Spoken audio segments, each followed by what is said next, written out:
for exactly 4.5 days and the world spirals into chaos and falls into utter shambles. It seems as though the world is constantly falling into turmoil and I am tasked with reviving and saving it every single time. TikTok was banned, Jimmy Carter has died, Homelander is in the White House, and Hawk Tuah is nowhere to be found. But don't worry, through all of the bad, through all of the negativity, we have one more shining light. We are lucky enough, we are blessed enough to have Alexander Graham Bell here, grace upon his earth, and use his illustrious magical powers to make the world great again. This could also end up horribly wrong and make things so much more worse. Why Blue's Clues is a fantasy inside of Law and Order. Okay, dude. Here we go, dude. This is a crossover that I never wanted to happen, dude. I love me some Blue's Clues, and I love me some Law and Order, dude. Shout out the GOAT, Olivia Benson, dude. The legend herself, dude. I don't like the sound of this, actually. I don't like the sound. Why? What does Law and Order have to do with anything? What heinous acts could Steve possibly be committing in this show, dude? Then they're gonna need dedicated detectives of law enforcement this is Blue's Clues, dude. You don't need a homicide detective to find out what the hell's going on in the painting. Dude, I'm already in shambles. I'm sweating.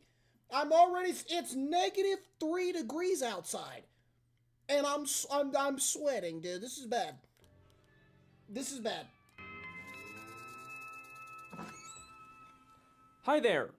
Blue's Clues is an educational children's TV show about a man named Steve who lives in a magical world where he spends his day talking to inanimate objects, jumping through picture frames, and trying to find clues to help understand his magical blue dog. Law & Order is a gritty, realistic police procedural / legal drama that involves New York City homicide detectives trying to solve murders and prosecute criminals. These two shows are very different. You could not find two shows more polar opposite than Blue's Clues and Law & Order. Dude, and yet, let Steve be a homicide detective. I guarantee you everything's being solved. All these unsolved cases floating around here, dude, Steve's got you. Steve did. The Blue will put the paw print on all the evidence, dude. Despite this, not only do I believe that these two shows exist in the same universe, but I'm also going to be proving that the entire Blue's Clues show is actually just a fantasy inside of the mind of a single Law & Order side character. Yes, I am being serious. It's just one guy. There's just one dude in the entire show, and it's like, oh, that guy's thinking about Blue's Clues the whole time. Do you hear how insane that sounds? Do you hear how crazy that sounds? Serious, I know that sounds crazy. Did he hide the bloody knife in the mailbox, dude? What did he? I don't even want to know what he did with salt and pepper, dude. I don't want to know what's written in his fucking notebook. But just stick with me, because I have no idea. I have no idea how he even got here. Pretty sure that I have discovered a 29-year-old secret that has never been talked about before. How's the new guy? Does anybody know? Is anybody here an active Blue's Clues watcher, dude? I know there's some die-hard Blue's Clues fans out there. How's the new guy? How's the new guy, dude? I haven't peeped him yet. Dude. I remember Steve, right? Shout out Joe. I don't know this new guy. How is he? Is he cool? Is he doing his thing? Today, get ready, because this is the Blue's Clues Law & Order Theory. The show has dropped in ratings. They could never replace my king. That's all I'm saying.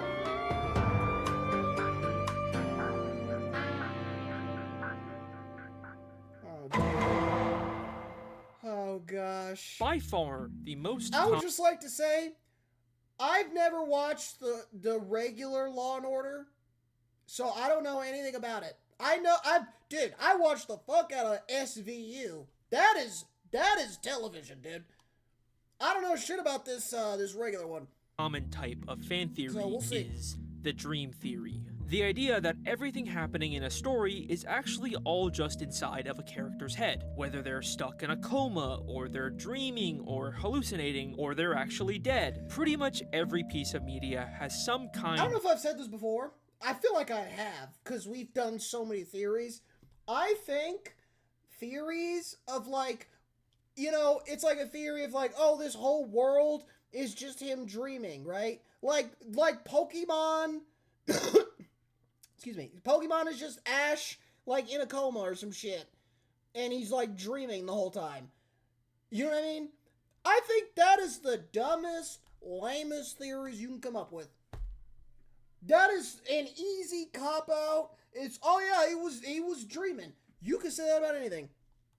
You could say that about literally everything, dude. It's just, oh yeah, he was asleep and he was dreaming. Oh nah, dude, he's off the PCP and he's having a hallucination, dude. Like, there's no, like, depth to that. You know what I mean? It's like, that's too easy.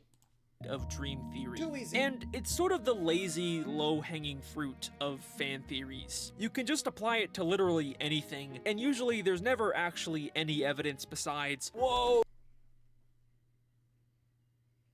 What did I just say?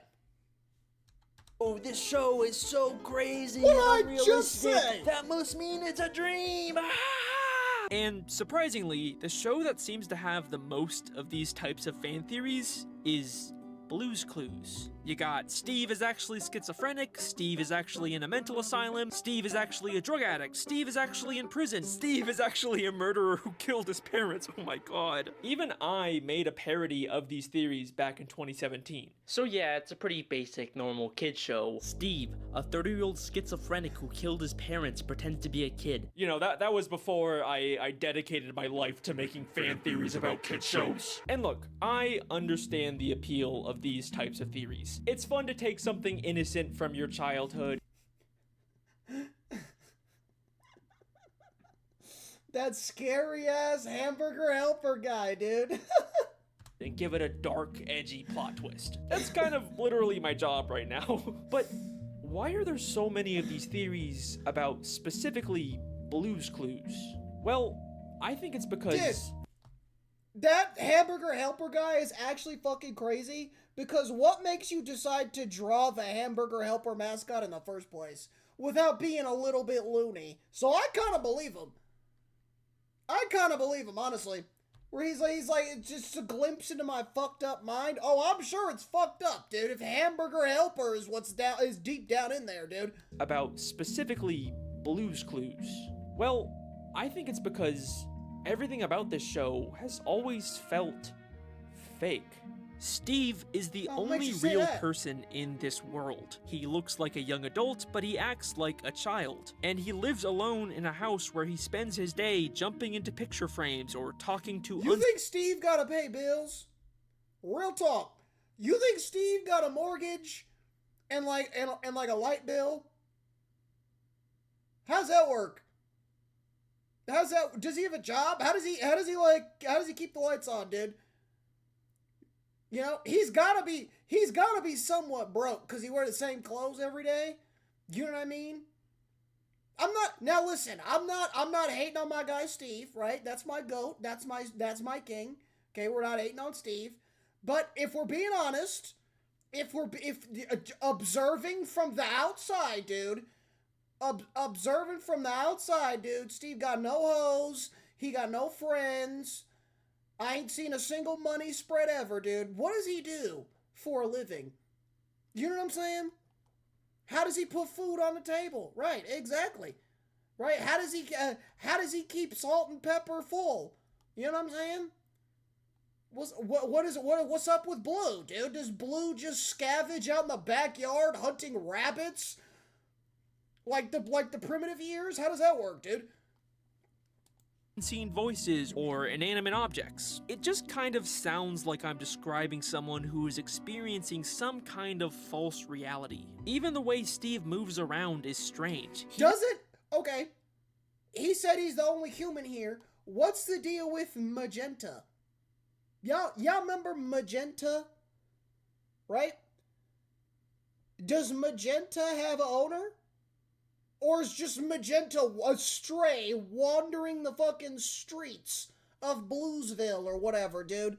Just scavenging through the garbage, dude. Is Magenta been a mangy mutt this whole time? Just some rabid, wild street dog? Dude, I've got a lot more questions. Now that I'm sitting down, really thinking about Blue's Clues, dude, there's a whole lot going on here. There is a who's putting the mail in the mailbox? Where does the mail, does it just, where's the, dude. Some kind of false reality. Even the way Steve moves around is strange. He never actually leaves the room, he just kind of pretends to walk in place while this fantasy world moves around him. Come on. Obviously that was more of a filming limitation, but it still adds to this feeling of they do that on TikTok now, where they just like walk in place. fakeness. But other than these surface level weird vibes the show gives off, there's never actually been any strong evidence to prove one of these theories. And believe me, I and others have looked. It has been 28 years since this show first came out. You know, you'd think if there was actually some kind of smoking gun here, we would have found it by now. But what if that's because we've all been looking in the wrong place? So, the other day, I stumbled upon an interesting piece of Blue's Clues trivia. A year after Steve Burns filmed the Blue's Clues pilot, he had a small role in an episode of Law and Order. And I thought the idea of... Dude, you can always bank on a fucking... Somebody's making a cameo in a Law and Order episode. Dude, if they are famous, they have been in an episode of Law and Order, dude. I've seen Logan Paul. I've seen Logan Paul in Law and Order, dude. What the fuck? What the hell, dude? You know the guy? What's the guy's name from The Bear? You know that guy? He was, dude. I'm like, dude, you watch Law and Order and it's like that fucking Leonardo DiCaprio meme. And you're like, dude, I know that fucking guy. And then you watch the next episode and you're like, dude, I know that fucking guy. You can bet somebody's making a cameo in this damn show, dude. Seeing Steve from Blue's Clues in a gritty, realistic cop show was kind of funny, so I decided to track down the 1995 episode titled Cruel and Unusual. Just a heads up, this episode deals with some pretty serious subject matter of autistic spectrum disorders. That's some of y'all in the fucking chat. Systemic and medical abuse of children with autism. Okay. Fictional depictions of mentally ill person being arrested. Okay. So please proceed with caution. In this episode, Steve Burns plays a kid with autism named Kevin Jeffries. Good morning, how are you? Great. What time is it? 10:15. No, it's 10:18. We learn that Kevin has trouble communicating with others and often harms himself. So his parents sent him to live in a children's behavioral clinic. Just what was the behavioral clinic doing for him? When Kevin was 10, he started to... Think of the range for a second. This dude's portraying an autistic child abused and neglected by his parents in a dark, sad episode of Law and Order. And then he immediately goes in and starts singing, "We just got a letter, and looking for fucking Blue's Clues. You want to talk about range? Dude, The Rock could never. Ever. That's all hurt I'm saying. himself. We didn't know what to do. We couldn't keep Kevin here. We had to send him away. We later find out that the doctors at this clinic were horribly mistreating him by giving him intense electroshock therapy and forcing him to wear a sensory deprivation helmet for days. He kept Kathy in this helmet for 3 straight days. This helmet cut off the blood supply to our daughter's brain. The episode starts with Kevin after he's escaped from the facility, but tragically he gets arrested and later succumbs to the injuries sustained from his abuse and dies. I don't know, Mike. I think the kid's He dead. just fucking dies? What do you mean? He got a blood clot from the helmet? What the fuck? Tragically, so he dies. gets arrested and later succumbs to the injuries sustained from his abuse and dies. I don't know, Mike. Nice, dude. Neglected by your parents, thrown into a facility, escaped, arrested, and died. We just got a letter. Dude. I think the kid's dead. And the rest of the episode follows the detectives investigating his death. So yeah, this is a very sad and serious episode, and it deals with some real systemic issues that are still a problem today. And like I was saying, this show is clearly very, very different than Blue's Clues. But what I find interesting about this is that for years, people have been trying to prove that Steve is actually in prison or a mental facility, and now we have this piece of media where we see Steve's in prison? Nah, that's hard. Nah, that's hard. What was Steve doing in prison, bro? What's he charged with? What was he doing, dude? Was he flipping bricks? What was he doing? Was he hitting licks, dude? What the fuck was Steve doing, bro?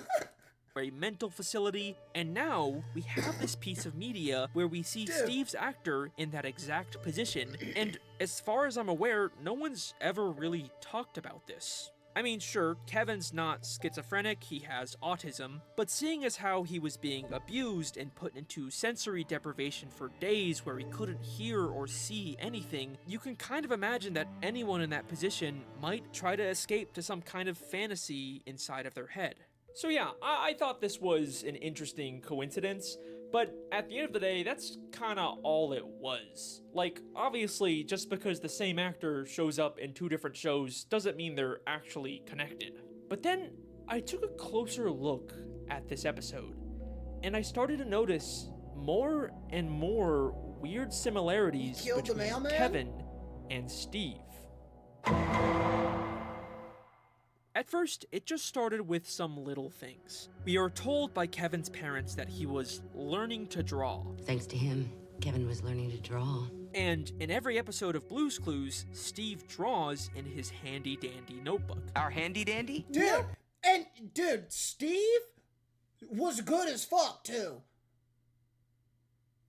Did you see how quickly he would whip out them little doodles, dude? Oh my gosh. Steve was magic with the crayon. Draws in I'm his telling handy-dandy notebook. Our handy-dandy? I could never draw a chair so beautifully like Steve did, dude. In like 4.5 seconds, he just ripped out a beautiful sectional chair. I was like, dude. Notebook. Let's draw a rectangle, and there, cheese. Okay, but so what? Lots of kids like to draw. But we are also told that when Kevin harmed himself, he was strapped to a chair. We put them in a chair, and then we hold them there using soft cuffs. And in every episode of Blue's Clues, Steve spends a lot of time in his thinking chair. We're ready to sit in our thinking chair. Now that we're in our thinking chair, let's think. This is And then crazy. when Kevin escaped the facility, he kept asking people, this is nuts, dude. what time it was. He's getting shock treatment, dude. 10:15. What time? How you doing today, huh? What time? Now, it is common for some people with autism to rely on specific schedules or routines, but what time it is also really important in Blue's Clues. Dude. What time is it? What time is Oh it? my god, dude. I don't want to know how side table drawer comes into all of this. I don't even want to know. Dude, I watched Did you guys see that Blue's Clues movie? I don't know if it was a movie or if it was just like a longer special or what, but it was like, it was like side table drawer, and I think it was his birthday or something. Dude, that episode was sad as fuck. That shit was sad as hell, dude. The side table drawer, that was sad as fuck. Dude, how is he involved in this? Now, Steve has a cleanup time, we just had cleanup time. a nap time. It's Blue's nap time. Now it's time for so long. There's a talking clock. And most of all, every day, Steve has mail time.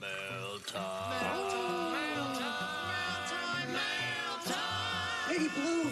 Banger! So yeah, there's Banger! some weird similarities here, but nothing actually concrete. Dude, that I- mail time goes hard. Dude, throw that on a sample.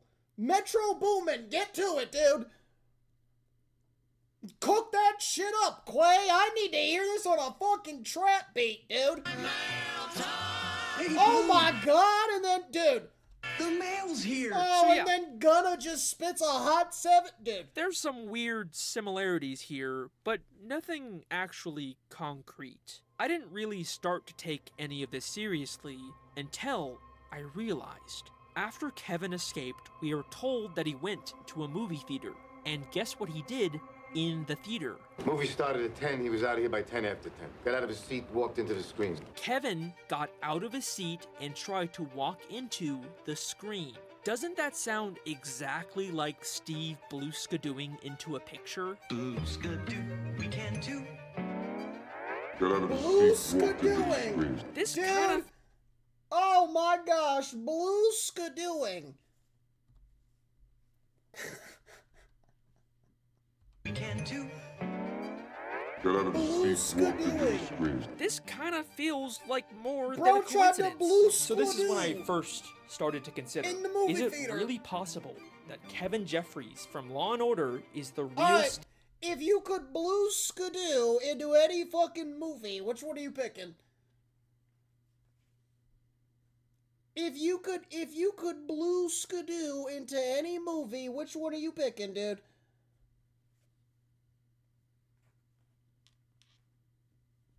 What's that new movie with Sydney Sweeney? That's what I'm going into, dude. Fuck it. Is it really possible that Kevin Jeffries from Law & Order is the real Steve, and Blue's Clues is all a fantasy he created to escape his abusive reality? I'm Blueskadooing into The Incredibles, and I don't even need to explain myself. That's all I'm saying. Okay, I That's know all you're I'm not saying. convinced yet, and to be honest, neither was I, but don't worry, we are just getting started.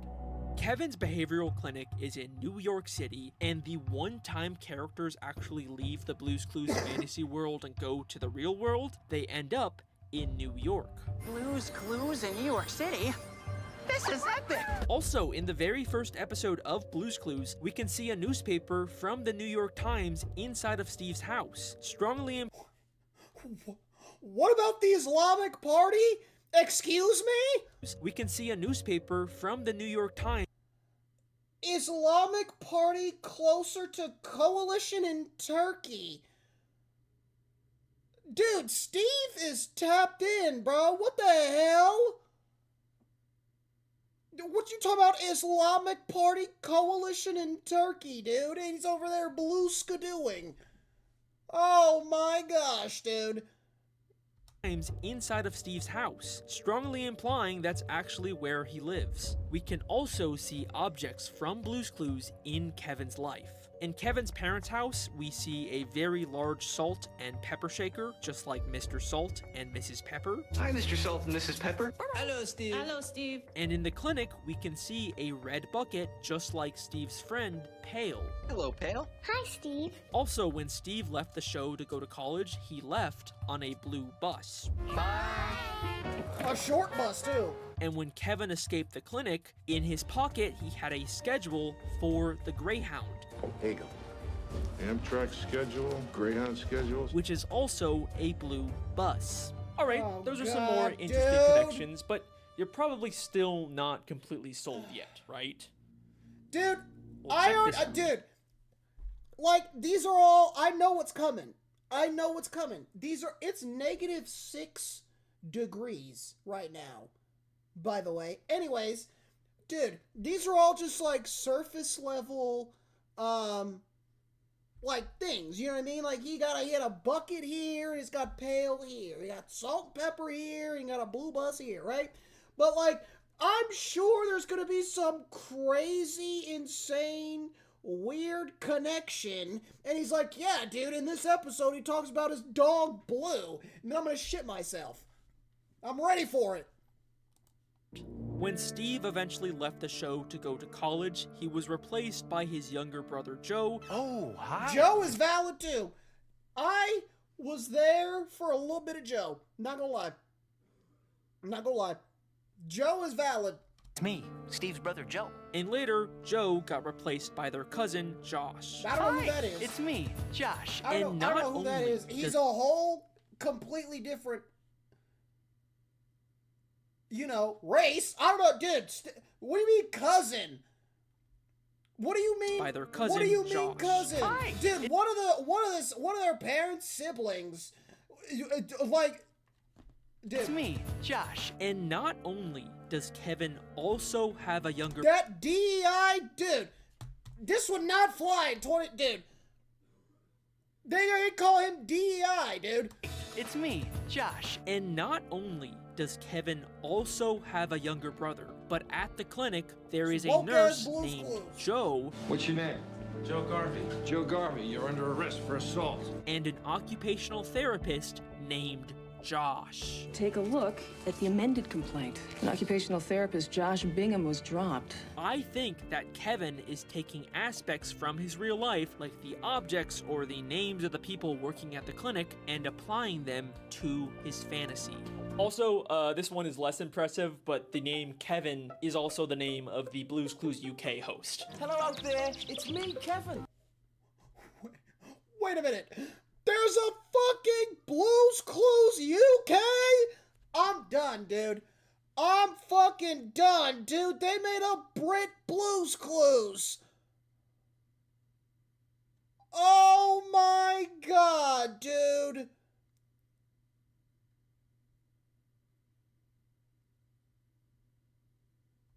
Instead of salt and pepper, it's just like a can of beans. Like, dude, the UK is crazy. Instead of a letter, we just got a postal. We just got a postal. Because they say other words for fucking whatever reason, dude. For whatever reason, dude. Is also the name of the Blue's Clues There's a UK. This is the first I'm hearing of this. host. Hello out there, it's me, Kevin. Also, check this out. Kevin's behavioral clinic has the same initials as Blue's Clues. Huh? That one's also not that impressive, I know. But wait. If this theory is true, and all of this is just inside of Kevin's head, then why does the main character of his fantasy... Why does the UK need their own Blue's Clues? They already speak English. Does it have to be in a fucking British accent? Do the British not understand things unless it's in an accent, dude? Is that how that works? What is wrong with regular Steve over there in London? Am I missing something? Am I missing something? Keep changing. Hi, come on in. Hi, come on in. Hi, come on in. Well, at first, I thought maybe Joe and Josh so could kids can learn math in their metric system. Well, maybe you should learn how to use a real measuring system, dude. That's all I'm saying. Actually just be from two different kids who took Kevin's spot in the clinic after he died. But the clinic gets shut down at the end of the episode. You made them close the clinic. So they would all have to be from Kevin. But why? Well, we're told that Kevin has tried to escape from the clinic before. Well, we called the police this morning as soon as the clinic told us that Kevin ran away. He's done this before. So, what if every time a host leaves Blue's Clues, he's just running away? It's actually Kevin trying to escape the clinic, and when he's inevitably put back inside, He's done this before. his fantasy resets with a new Blue's Clues host. Hi, come on in. Hi, come on in. Hi, come on in. Okay, so there is a surprising amount. So did he die as Josh? Is that how that works? His blood clot made him die when he became Asian? Dude. Of connections here. You can't deny that. But it still kind of feels like we're missing something. Like, I can see why Kevin would imagine a fun, colorful world to escape his abuse, but why is Kevin's fantasy so focused on playing a scavenger hunt game with a blue dog? As far as I can tell, Here we go, dude. Here's where we get punched in the face. Nothing similar to that in this episode. Well, I think to answer this, we need to take a closer look at what Blue's Clues actually is. I don't want to. I really don't. At the beginning of the Law & Order episode, Kevin's doctor explained to the detectives why Kevin harmed himself. It's pretty common with some autistic children. It's frustration because of their inability to communicate. It's frustrations because... Dude, I only ever knew one kid ever with a helmet. I only knew one kid ever with a helmet, dude. And he was cool as fuck.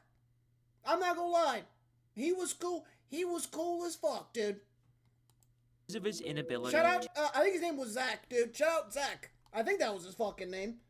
Because of their inability to communicate. It's frustrations because of his inability to communicate. Now, autism is a spectrum, and It was a bright blue helmet, too.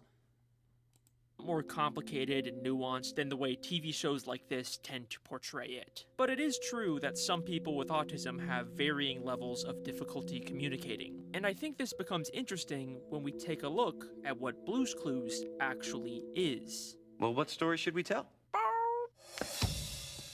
Great idea. We'll play Blue's Clues to figure out what story Blue wants us to tell. It's a game where you try to understand Blue, a character who has an inability to communicate. This is literally the entire premise of the show. So I think that this is telling us that Blue represents the side of Kevin who struggles to communicate with others.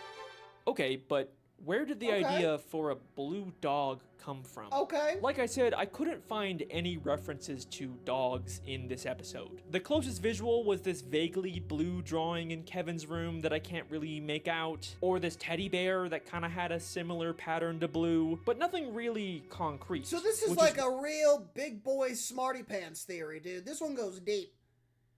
This one goes deep. This goes beyond Squilliam. You know what I mean? This is like...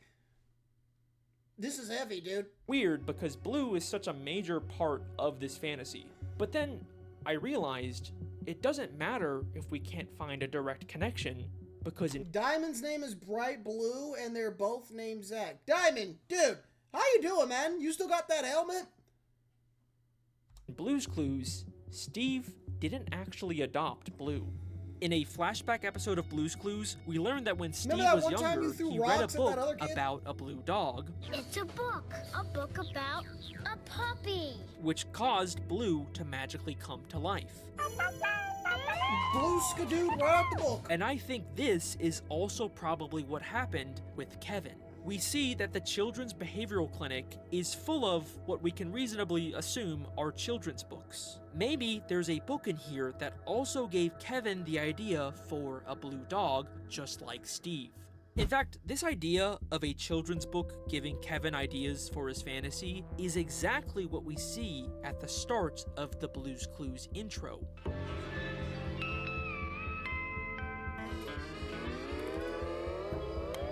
Hi, it's me, Steve. Every single episode of Blue's Clues starts with a stack of children's books in the real world before going inside of a book called What are these books? Corduroy? What does that mean? back of Where's the children's books Bernstein in the Bears real at? world before going inside of a book called Blue's Clues where the episode takes place. The show literally tells us every episode that Steve's world is fake and comes from a book. And I think this real world full of children's books is actually the Law & Order Behavioral Clinic. And if this is true, that also means that there's probably a book literally called Blue's Clues in the clinic that Kevin is basing his fantasy off of. So even if we never see a blue dog or even hear the name Steve in this Law & Order episode, Kevin still could have gotten all of those ideas from an existing Blue's Clues book in the clinic. Now, the only thing that doesn't really fit with this idea this is like male. Kinda sad. This is like, usually when I watch these Alex Bale theories, I'm like tormented and losing my mind. But this one's like making me depressed, dude. What the hell? We're talking about an autistic child's, a neglected autistic child's inner fantasy. In real time, dude. This is kind of fucked. I'm not gonna lie. Hello, mailbox. Hi, Steve. Have I got a letter for you? Sure, maybe the talking purple mailbox was just something from the book, but there's no way Steve watching videos of kids in the real world would be something in a children's book. Look. Has anybody... Okay, real question. What was the deal with these? What was the deal? I remember I wanted to do that. I was like, dude, I want to send Steve a fucking thing. What was the deal with that? Was that an actual... Were these, like, just random kids, like, sending shit, like, or fan mail or something? Or, like, did they ask people to do that? How did this work? You know what I mean? Or was it, like, was it all scripted? Like, how did they go about that, dude? Because I would have liked to know when I was fucking 5. Would have loved to know, dude. I wonder what those... Dude, I wonder how these kids are doing, dude. There's like 3 of them are like in prison for international terrorism. There's like a drug smuggler. A letter from our friends. Hi, Steve. This is where we play with our blocks. This girl is like a serial killer. She grew up. She's a serial. They haven't caught her yet. They're looking for a dude, but it was actually this fucking girl all the time. Look, it's a letter from our friends. Hi, Steve. This is where we play with our blocks. This goes that way. So, what are these videos? Well, the behavioral clinic is full of other children. You want to see what a good day is for some of these kids? So, I think these videos are Kevin's perception of the other kids. There is just an undeniable amount of connections and similarities between this episode and this show. It just really feels like Blue's Clues is all a fantasy inside of Kevin Jeffries' head. But at this point, you're probably wondering, could any of this actually be intentional? Here we go, dude. Like, if this theory is true, does that mean that the entire plot of Blue's Clues was actually secretly based on this one random episode of Law & Order? I'll admit, that seems unlikely, especially since this episode came out a year after the Blue's Clues pilot was filmed. I think it's a lot more likely that if this was intentional, then it was probably just the Law & Order creators deciding to secretly connect these two shows on their own. Maybe just because they thought it would be funny, I don't know. Or maybe it's some weird mixture of both. Because even years after this episode came out, Blue's Clues does still seem to weirdly line up with it. I honestly don't know. And to be fair, this could all still just be a bunch of weird coincidences, and that's it. See, for me, it seems very coincidental, you know what I mean? Cause like the stuff from before, like a red bucket and like salt and pepper shakers and sitting in a chair, you know what I mean? That's not really anything crazy, right? I got salt and pepper shakers. I'm sitting in a chair right now, dude. Granted, I'm not strapped down to the electroshock therapy, dude. but I'm sitting in a chair right fucking now. You know what I'm saying? And so, like, I don't know. I just don't think there's, like, a crazy hard connection there beyond things just so happen to, like, you know, be similar. You know what I'm saying? Like, Joe and Josh are just normal names. You know what I'm saying? Joe, I know like 4 Joes and a couple Joshes. You know what I mean? Those are just regular, common white dude names. You know what I'm saying? I don't know. I can't really see it. Of the creator's intent, it still works, you know? And it makes talking about Blue's Clues a lot more interesting. And at the end of the day, I think that's kind of the point of all of these edgy Blue's Clues fan theories. And this was originally where I planned on ending this video.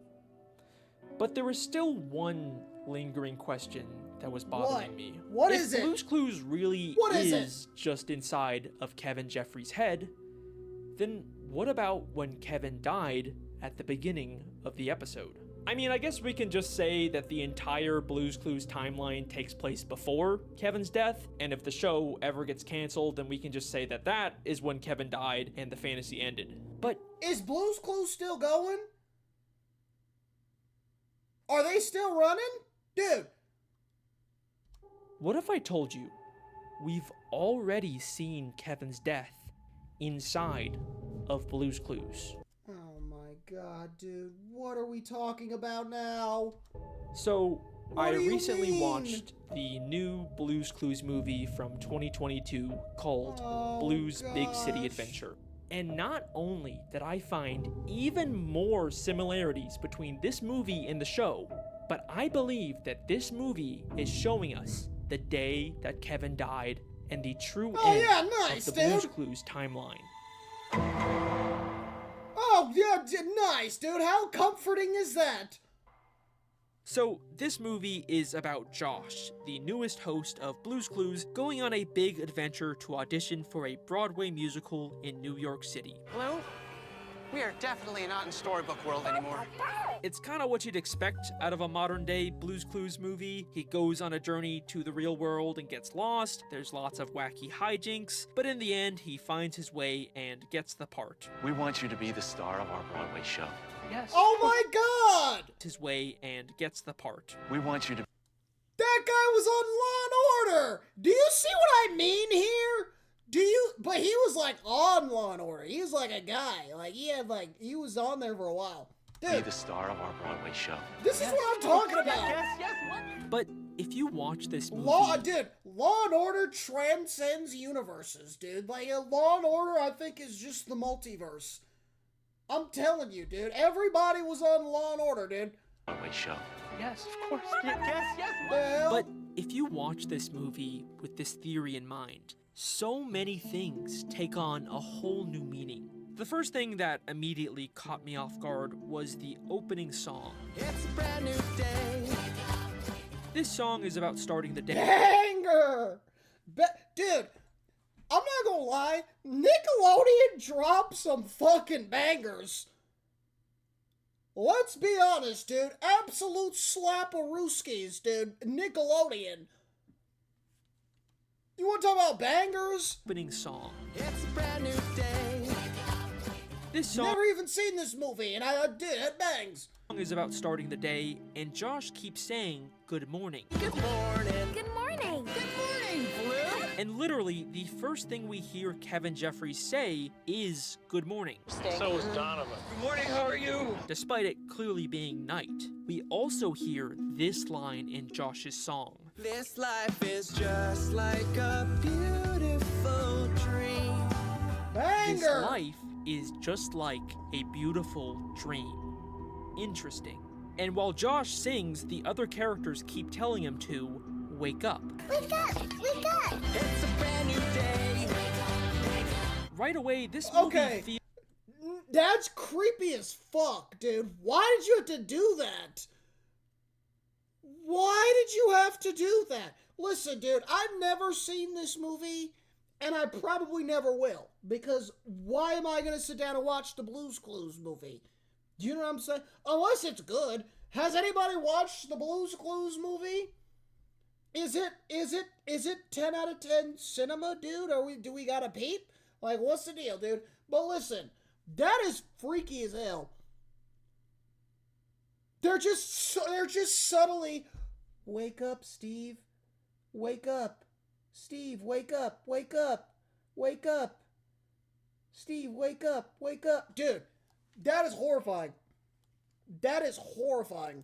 Feels different, like it's trying to draw attention to the fact that this world is just Kevin's fantasy and it's time for him to leave it. Josh leaves his fantasy world to go to the audition in New York, just like how Kevin escapes the clinic at the start of the episode. And just like Kevin, Josh immediately seems very disoriented by the outside world. That's just New York, though. I mean, I'd be disoriented in New York, too. I've never even been there, and I can tell you I'd be disoriented. Until, of course, his fantasy starts to take over to protect him from reality.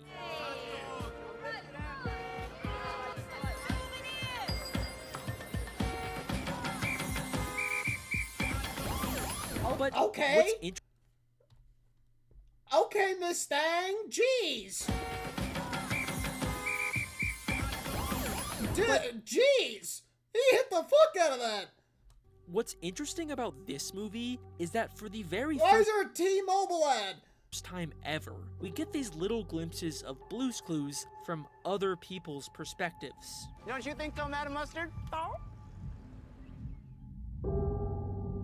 Lovely to meet you. Whoa!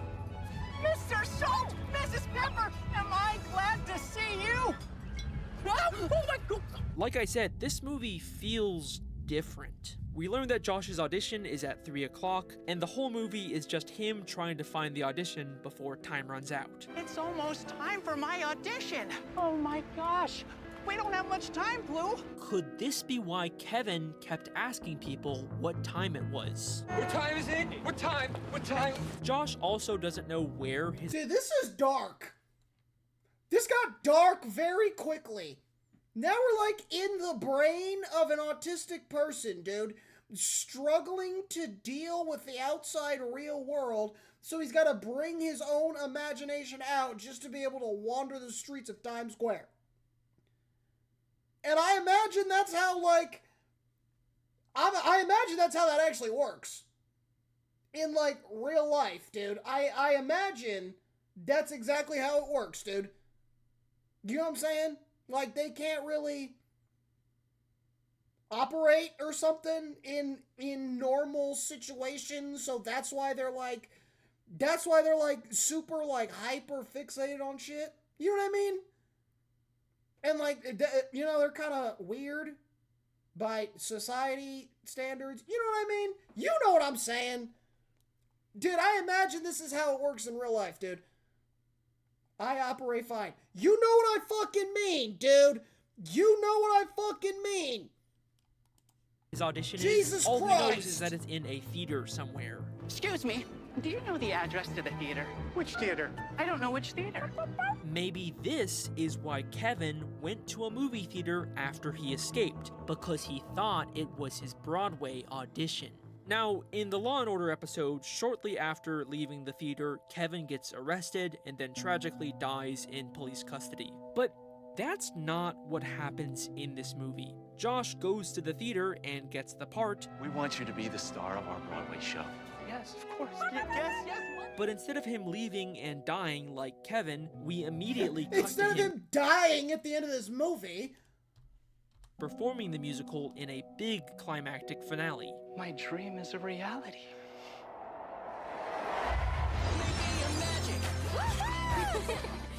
So, if this movie really is Kevin's final escape, then what if this is what Kevin experiences as he dies?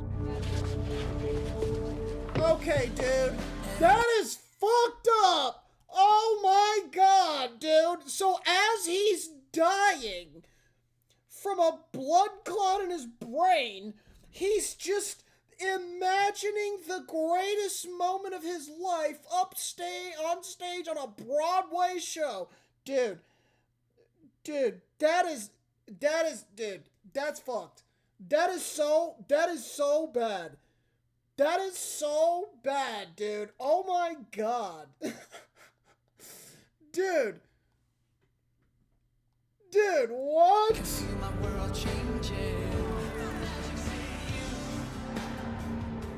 A massive final magical song where he's surrounded by all of the friends from his fantasy. The only people who ever really understood him. Even the old hosts show up for this final send-off for Kevin. And thank you. As he just slips away. Oh, dude.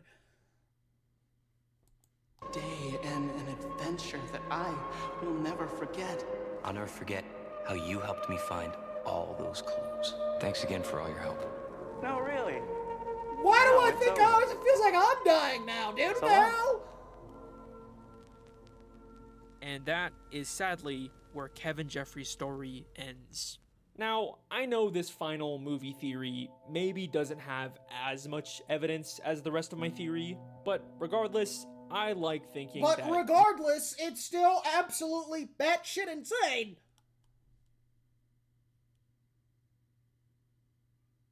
You don't even... Dude, what's crazy is you don't even really need evidence to prove any of that, because it just makes sense. It just makes sense, dude. Yeah, the final musical number send-off is him slowly slipping into an eternal sleep. I'm not sleeping! Stop telling me to wake up! Kevin found some peace in his final moments. And yeah, I know that this movie came out 27 years after the Law & Order episode, so it's probably a stretch to say that they're still connected. Belief, wait, is that fucking B.D. Wong? Dude. I'm the director of Rainbow Puppies. I'm not imagining my fucking chat, dude. This is not my fantasy imagination, dude. We're in real life. I'm touching you right now, dude. Stop typing wake up. I'm not sleeping. Look at me. I'm wide the fuck awake, dude. See, look at me. I'm jumping up and down, dude. Look out. Dude. Broadway musical. B.D. Wong from Law & Order SVU is the fucking director of Josh's musical? I'm not entirely comfortable. What did I say? What did I say? I told you he was that guy. I told you. B.D. Wong? I'm the director of Rainbow Puppies Broadway musical. B.D. Wong from Law & Order SVU is the fucking director? And you know what he did? You know what he was? He was a psychiatrist, too. He was the guy that would do, like, he'd be like, yeah, your guy is probably does this because of this trauma or what. He's like a therapist, psychiatrist guy. So he knows, like, mental illness. Dude, this is what I'm saying. Josh's musical? I'm not entirely comfortable labeling the suspect a serial killer. We want you to be the star of our Broadway show. Holy shit! We just figured out Blue's Clues. We just figured out Blue's Clues. We just figured out Blue's Clues. Because this is my job. This is actually my job. All right, ruin my life, dude. Could you imagine what a great life that is? You get a job to you get paid to just torment me mentally, dude. How great is that, dude? Is nice. My theory. And I get here and tormented for free, dude. The fuck? So much for watching. Hope I didn't ruin Blue's Clues for you. Hey, thanks for 1 million subscribers. That's really cool. YouTube sent me this big golden rectangle. Fire. So I got that now. Fire. Also, you know, Steve Burns is kind of active. Dude, put it on a chain like Flavor Flav. Big old plaque dangling, dude. On the internet these days. So if by some chance you happen to see this Mr. Steve Blue's Clues, I'm sure we would all love to hear your thoughts on this. Oh, I remember. You remember when he posted that video? You remember that? When he posted the video and he was like talking and he was like, you know what I'm saying? He's like, you can tell me whatever. Dude. theory, even if that's just him calling me crazy. I'm fine, I'll take it. I got more fan theories on the way. I'm doing a High School Musical one, maybe a Breaking Bad one. Seemed like people were interested in that. What kind of theory do you have for High School Musical, dude? The hell? By the way, I have a lot of opinions on that movie. High School Musical? The hell? And I've got a bunch of other ideas I'm working on too, so subscribe to catch those. Make sure here's my opinion. The two, I forgot their names. Vanessa Hudgens and the other guy, right? Their audition was ass compared to the other two, the siblings. They cleared. That's all I'm saying. Hit the bell icon, because sometimes YouTube just randomly decides not to tell people when I upload. Hello, is anyone watching this video? Did YouTube tell anyone I uploaded? I hope so. Speaking of which, I recently posted a compilation of all of the Don't Feed the Muse web series episodes into one long film, and it's got a bunch of brand new content in it, so check that out if you're interested. Thank you to all the patrons who support this channel. Okay, now this one, surprisingly, my head didn't explode, thankfully. However, my heart was ripped out of my damn chest, dude. Like, he finds some ways to emotionally manipulate me in every video, dude. I don't know how he keeps doing this, dude. This one was just so incredibly sad. Like, it's like, yeah, dude, he's got this autistic kid in Law & Order. He was neglected, abused, and died. Oh, by the way, Blue's Clues was just his inner imagination fantasy, and the movie ending where he's in a musical is a send-off to him fucking dying. And you know what? All of it makes so much damn sense too, and that's why I hate it. Dude, this was awful. We got like a glimpse, a real glimpse into an autistic brain. I know there's different kinds, and not everyone's the same. I know, dude, but you know what I'm saying, dude. This one was a lot more dark than I was expecting, dude. I thought we were gonna talk about like Steve is like a weird serial killer or something, but no, dude, no. You somehow made it a whole lot worse than what I was expecting, dude.